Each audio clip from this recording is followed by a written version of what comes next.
Salut les amis, aujourd'hui on se retrouve pour le lead code 1049 Last Stone Waited 2, donc qui correspond à un problème numéro 3 de Weekly Contest. Donc c'est un problème médium, mais un problème médium assez difficile quand même.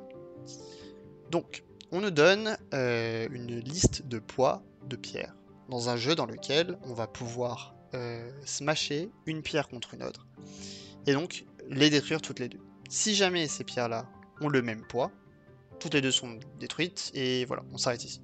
Si jamais elles ont un poids différent, cependant, eh bien on va ajouter à notre array de base une nouvelle pierre de poids y-x.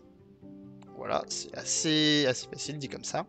Mais l'idée, ça va être de créer un algorithme pour qu'il nous renvoie la plus petite valeur de la dernière pierre, ou s'il n'y a aucune pierre, donc si toutes les pierres sont détruites, de renvoyer 0.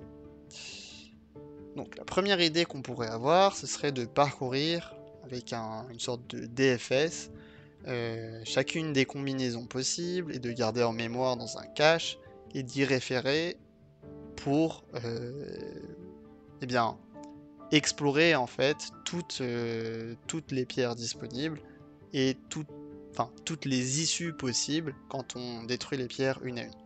Et donc parmi toutes ces issues, récupérer le minimum. Ça, c'est une solution qui est possible, mais je pensais qu'il y avait une valeur pédagogique à prendre le problème différemment.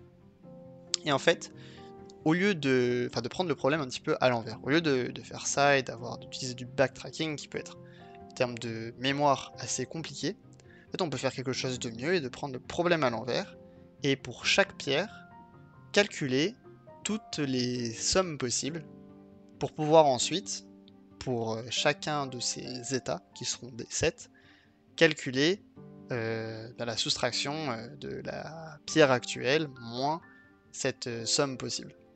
Donc en faisant ça, on va pouvoir en fait être exhaustif dans la recherche de la plus petite pierre une fois qu'on aura parcouru tout le reste. Donc dit comme ça peut être un peu compliqué, mais vous allez voir, tout va s'expliquer quand on va coder.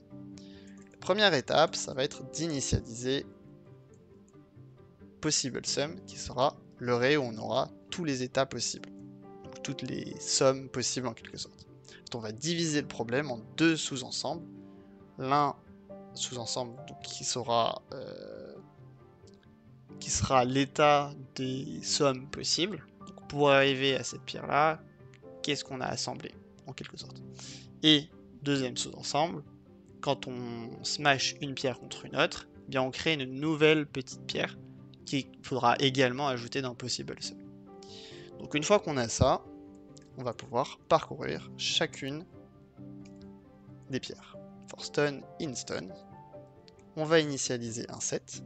Pourquoi un set? Là, c'est un petit peu intéressant. Pourquoi ce choix d'architecture?